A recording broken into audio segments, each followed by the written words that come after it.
Welcome back to my Unreal Engine 5.3.1 Tetris-Like tutorial. Yeah, I gotta work on my intro. Anyway, so today I think what we're gonna do is set up more of these input actions. So I'm gonna work on the get input location for the cursor and get input location for touch.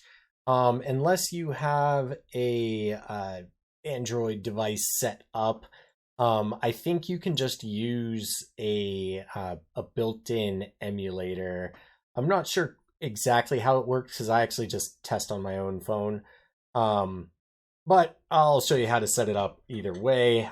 We already did some of the groundwork. We'll uncomment these. So that means I need to create get input location cursor and get input location touch. Let's just jump on over to here. This is get input location cursor and touch. Damn it. I hit the wrong button. Or yeah. Clicked over here and it like shot down. Alright. Input location and touch. I believe those would be protected. Stick them here.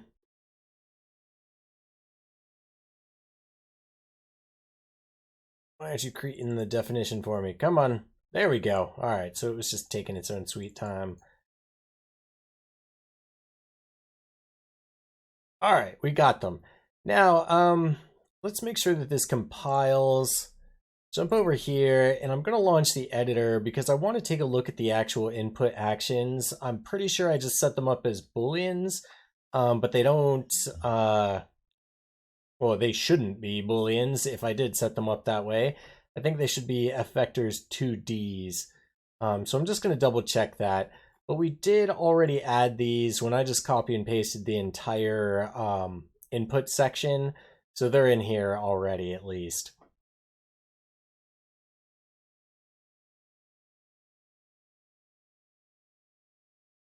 Yeah, this is going to take a second. Okay, we are back. Let's open the content drawer. What the hell? There we go. All right. So we want just input, I guess.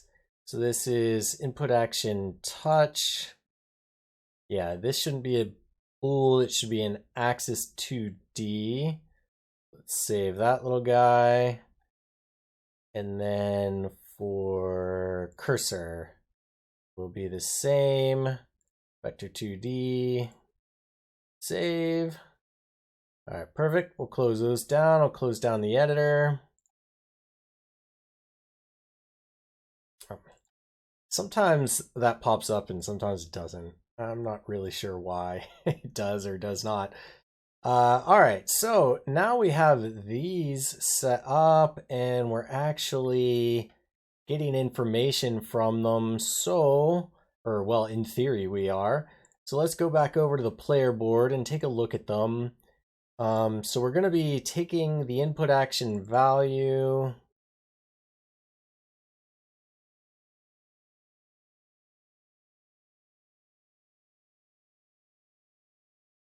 Oh, I'm not actually using the value. Out hit result, then grabbing the player controller ref. Oh, it's because we're just doing get hit result under cursor. So maybe we could have just done boolean. All right, well, I take it back. What is in this value being passed in doesn't really matter from the because we're grabbing the player controller reference, getting the hit result under the cursor, testing it against the visibility channel, and I forget what the rest of these are. Oh, trace complex. Yeah, we don't want to trace complex. And then the hit result, we're just passing in the F hit result here. We'll ignore this for now, but I'll copy it over all the same. I'll just comment it out because this video will get super long if I go into that. All right. Okay. Grab all these. All right, so instead of setting the move direction, we'll take the out hit result location and we will draw a debug sphere. What is that? Debug?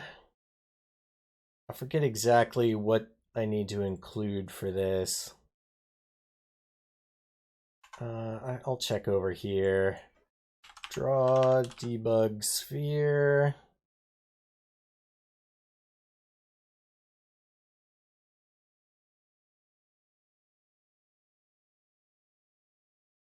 Do I not need an include for drawing debug spheres? Math input.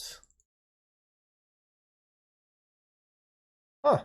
Maybe that's just built in. I thought I remembered needing to add a debug include up here, but I guess not. Fair enough. So we will just do draw debug solid box sphere. All right, so get world.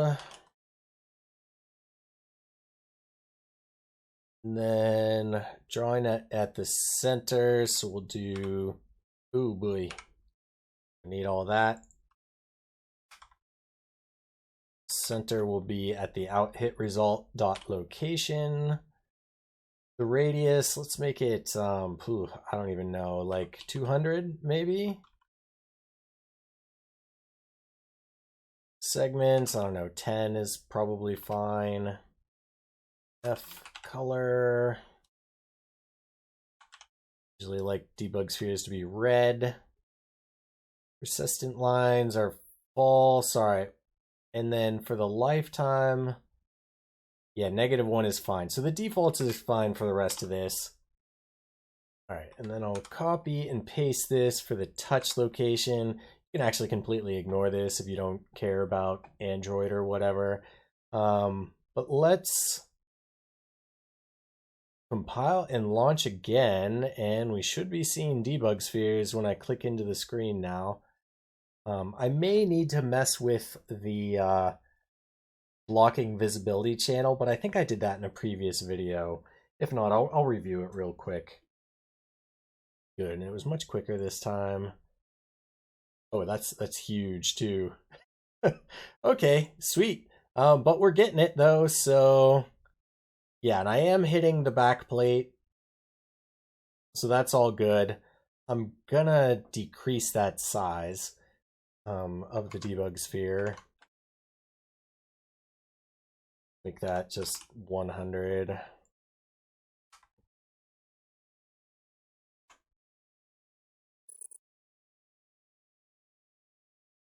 Pretty sure I can still compile even though I'm in debug mode. Yeah, there we go.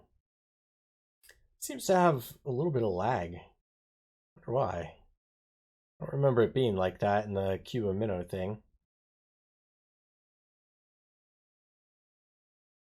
All right, let's stop that. And then I said I wanted to review how the collision was being set up.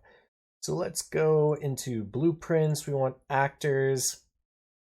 This is part of the player board blueprint. So open the full thing. All right, viewport. Okay, so I'm going to go through all of these because I can't remember if I set it up on camera or not. But the mesh itself, I like to turn off. Oh yeah, see the collisions, I did not set these up the way that I like them. Because the mesh, the weird thing is if you set it to no collision,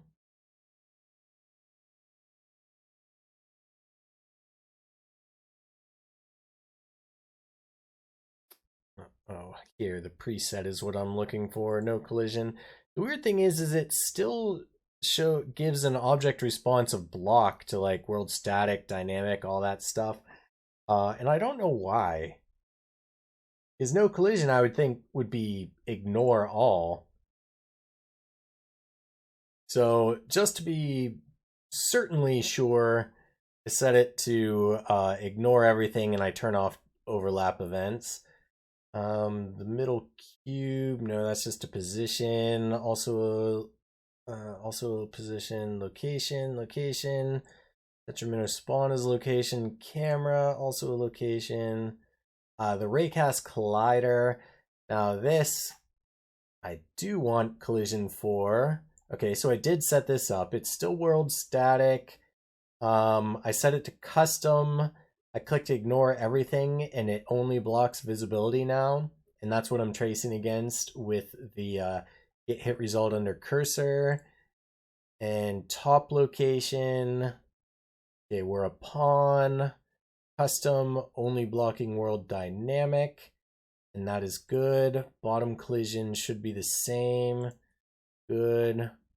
Right collision is the same. Left collision is the same. Fantastic. Let's save that. And then I'm pretty sure I also did it for block base, but let's double check that one as well. Okay, so the collision itself, this should be world dynamic, and I want it to overlap both pawn and world static, so that's good, and generate overlap events. The mesh itself, I have set to ignore all. That's good as well. I mean, I guess we'll set it to world dynamic just so it matches the other one. But I've had some issues where some weirdness where you would think that the mesh wouldn't have any collision at all, or at most only block visibility, and maybe camera. But yeah, I don't know. And I would think that if you have actual collision set up that it would override this, but just to be safe, I like to go in here and explicitly set all this stuff to custom and make sure that it's exactly how I want it, just for like safety's sake. All right, and then we'll close this to play, test it one more time.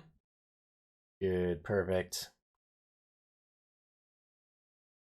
All right, so I'm going to end this video here, and then in the next one, we'll do another step, and we'll keep doing it until we get back to where we were.